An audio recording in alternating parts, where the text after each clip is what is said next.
So what did Adam say to Eve 2 days before Christmas?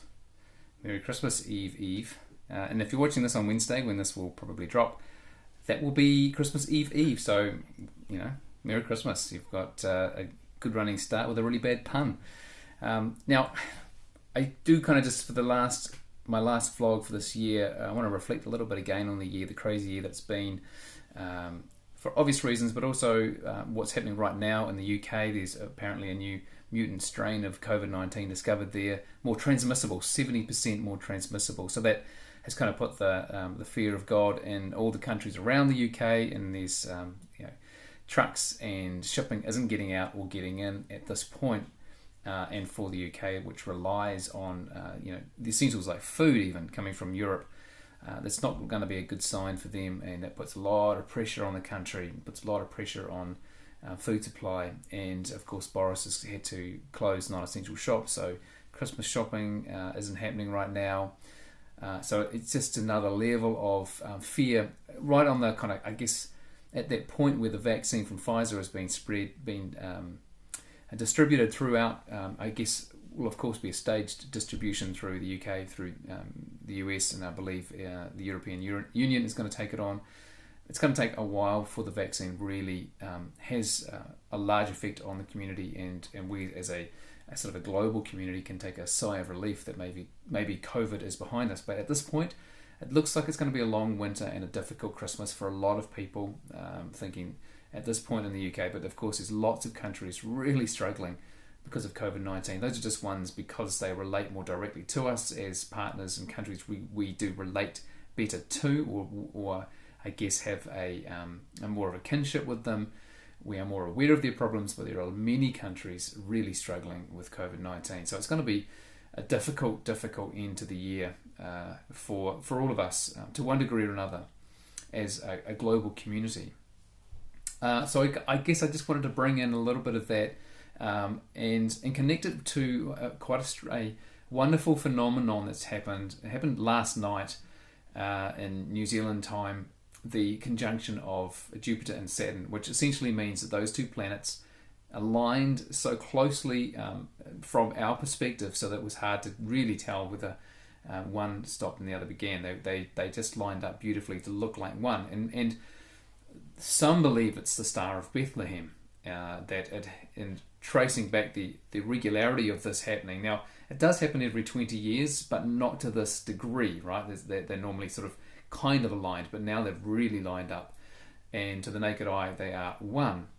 It won't happen again until 2080, and the last time, or at least, I think I'm right here in what I've read. The astrologers say the last time this really happened to this degree was 1226, the same year as Saint Francis of Assisi died, a significant saint in Christian history.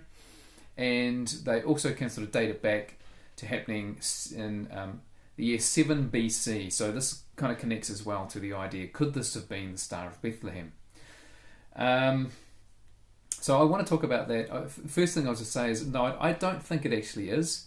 But I do think it's significant. I think that the lining of these planets, the conjunction of planets, I think that the movement, just as we talk about the Star of Bethlehem and that wise men in the East read the heavens as if God was speaking to them through them, I think we shouldn't dismiss that as being just superstitious nonsense. Though, astrologists perhaps, there's a lot of nonsense in it. It doesn't mean all reading of natural signs is nonsense. It could easily be, and I certainly believe it to be the case, that God uses the natural world to speak to us as part of the way that God speaks to us. So I do see significance in the lining up of the conjunction of Jupiter and Saturn, but I don't think it's the Star of Bethlehem.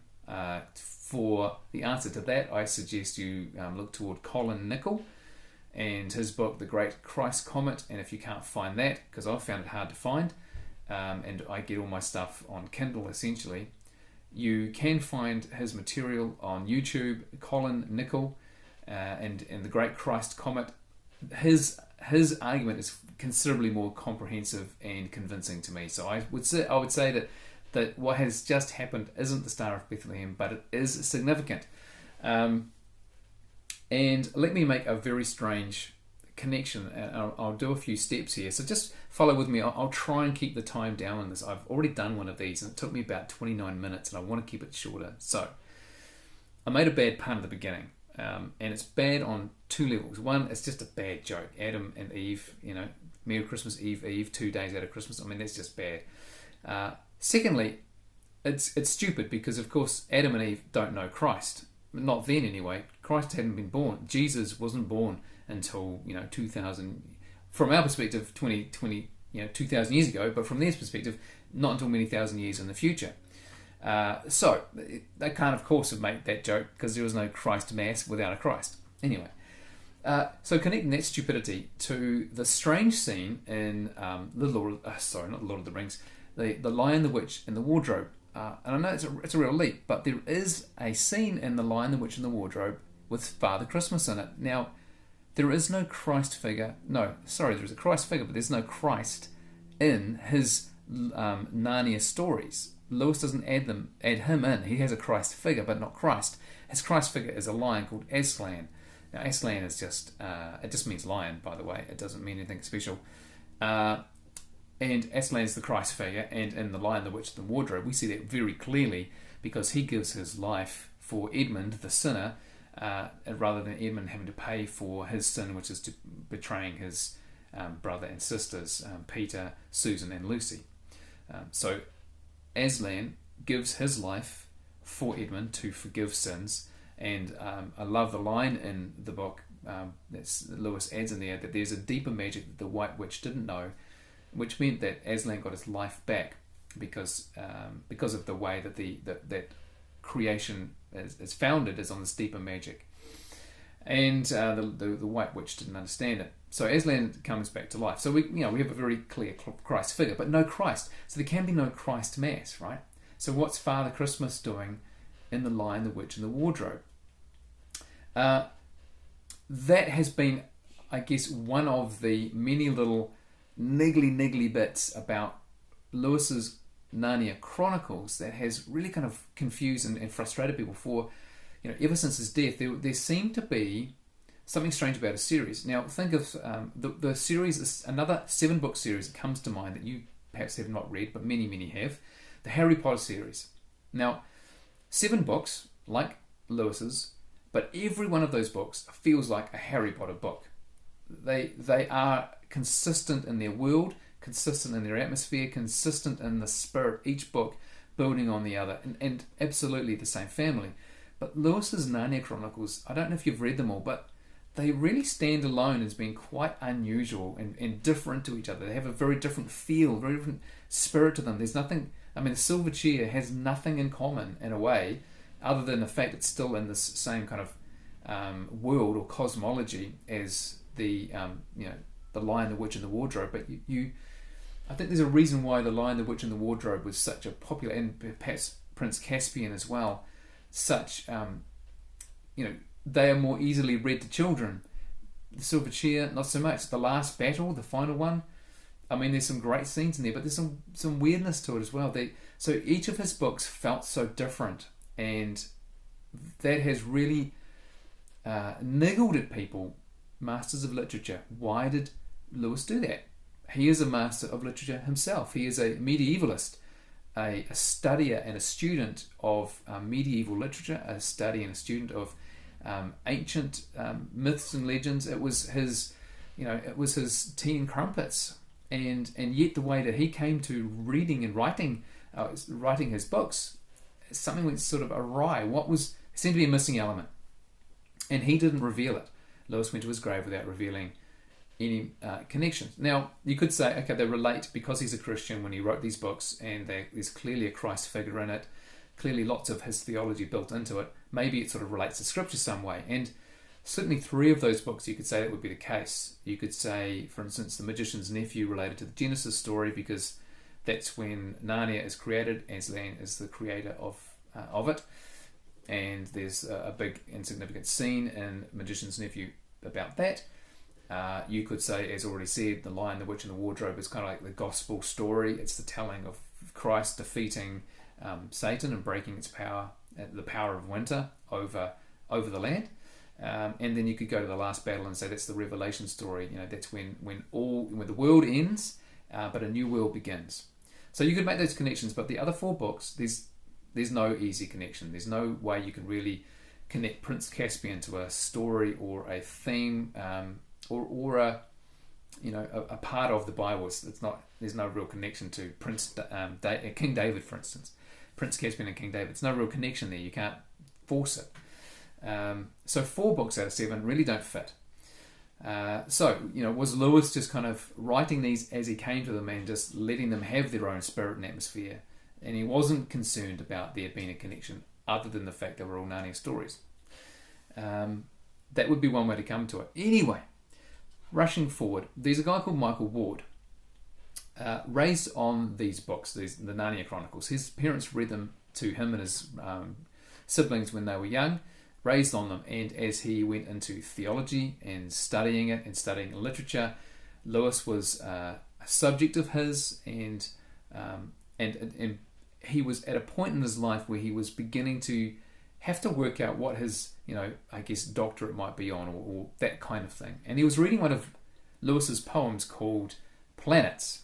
Now, I mentioned that Lewis is a medievalist, an expert in medieval literature and thinking. And the cosmology of the medieval era and anything before really telescopes were invented was the world was governed by these planets, 7 planets. And they were all planets you could see with your naked eye. And 2 of them aren't really planets anyway. So Sun and the Moon were 2 of those planets. Then Mercury and Venus, Mars, Jupiter and Saturn. So these 7 made up the cosmology of the universe. And they were not just planets, they had character and nature. They were gods. They were governing agents. And if you read Genesis, you'll see in there as well that when God sets the sun and the moon in place, they are there to govern the day and the night. And that is consistent with the way ancient people thought, that even if there was a God, that God had lieutenants, and we might call them archangels. Gabriel and Michael, for instance, might be seen in those ways as governing agents under God, overseeing certain aspects of God's creation. And we see humanity in that way, that God has given humans dominion on the earth. So we are under God, but under God's authority, we too have governorship over the earth. So it's not out of keeping and not out of step to think this way. And though Lewis became a Christian, he didn't suddenly dismiss all that he had learned about the ancient world. He incorporated that into his now wider thinking, understanding that there was a God called Yahweh who sent his son Jesus, the Christ, and he incorporated his understanding of the ancient world under this new understanding of this God Yahweh. And in reading the poem Planets by Lewis, Michael Ward came to this line: "Winter has ended, and guilt is forgiven." I think that's the line. Let me just consult my notes again. Winter past and guilt forgiven. That was the line associated to the planet Jupiter. Now, keep following me here. When Ward read that, knowing what he did know about the Narnia Chronicles and The Lion, the Witch and the Wardrobe, that seemed to him to be a line that summed up entirely the theme of that book, The Lion, the Witch and the Wardrobe. That winter has to pass and that guilt needs to be forgiven. And it seems like a pretty good 5-word summary of the book, if you'd agree. Now, also related to that whole theme is the image of Father Christmas in that book, because Father Christmas arrives at the point that winter has passed. Now, if you know the story again, the White Witch has governed and ruled over Narnia for 100 years. It's been a 100-year winter without Christmas, which is to say, winter without end, and that Father Christmas signals winter is closing and its power is ending. And the picture of Father Christmas that you would think of, that I would think of, ruddy-cheeked, big, gregarious, booming laugh, that is exactly the same way that people thought of Jupiter. Jupiter was the big, gregarious, ruddy-cheeked, laughing, celebratory. He was the one who ended winter and brought celebration. That was who Jupiter was. So the Father Christmas figure in The Lion, the Witch and the Wardrobe is actually a Jupiter figure. So this was the key for Michael Ward, to see that the 7 books of the Narnia Chronicles actually related to the 7 planets of the ancient cosmology. That was the key element that bound the Narnia Chronicles series together. And if you want to know more about that, and I think that you should, this will be one of the Christmas gifts I offer to you, read Planet Narnia, because it's all about that and all about its discoveries there. Now all of that, again, tying this Father Christmas, and we've got for many in this world, it's going to be a long winter and it's going to be a strange Christmas. It's going to feel like not even Christmas is, like Christmas hasn't really arrived because of this long winter, this winter of COVID-19, this winter of deprivation and of struggle. Winter being a symbol not just of coldness, but of lack and of having to struggle and having to find warmth, and we've lacked the wonderful warmth of human contact this year under COVID. So for many, this is going to continue, and right now we've had this incredible conjunction of Jupiter and Saturn, which is suggestive of, is God giving us a sign? Is there a sign? It's not the sign of the birth of Christ that's happened. The Star of Bethlehem was a comet. It's already gone. But it doesn't mean that these planets and their conjunction are meaningless. I think they have a lot of meaning, actually. I'm not entirely sure what the meaning is, but I'm going to have a little stab at it. And so we know what Jupiter is, right? So we're halfway there. We know half of the story. And I'm not going to talk about Narnia anymore. Hopefully I've intrigued you enough to have a look at that whole kind of the Planet Narnia book and dive into that a little more if you love the Narnia series as I do. Hello, Tommy, you've arrived to say hello. Talk about a creature needing warmth. Our cat Tommy has just been craving contact, which is normally good, but right now could be a problem. What are you doing, cat? Anyway, Saturn. So the other part of this conjunction, when these two planets align, we're going to have to bring into connection the two characters that they bring in. Jupiter has the joviality, has the promise of winter passing and forgiveness for sins or for guilt. And Saturn, though, is a very different beast. Saturn, think of words like saturnine, or meaning gloomy. The Saturn disposition is the Edmund. Oh, sorry, I am mentioning Narnia again. Edmund at the beginning, who was cynical and always saw the downside of things and sold his young sister out to make himself look better. He was just the downer in every party. That's the bad side of Saturn. Now there is a good side to Saturn, and also seen in Edmund when he grew up, and that is the deep reflector, the meditator, the one who ponders the meaning of things and isn't gloomy, but is able to see reality, all sides of reality, and think and reflect deeply. And so Edmund becomes the better side of the Saturn character, of his own character. So when you bring together those two things, I think, so here's what I think we could be thinking about right now. This is a turning of a tide. There is going to be an ending to this COVID-19. I think it's a warning not to get caught up in the downside of Saturn. And we've seen way too much conspiracy theory stuff, really unhelpful and in fact downright harmful spinning of tales, unwarranted, which is only added to people's burdens, added to people's anxieties and distress. We have a virus we have to deal with. We don't need to look for shady government deals or sneaky government agencies and scientists creating something to cause havoc in the world. We don't need that. We have a history already of viruses affecting human populations without there being government conspiracies. So we really don't need the conspiracy theorists to weigh in or be part of that. So we need to shake free of that side of Saturn.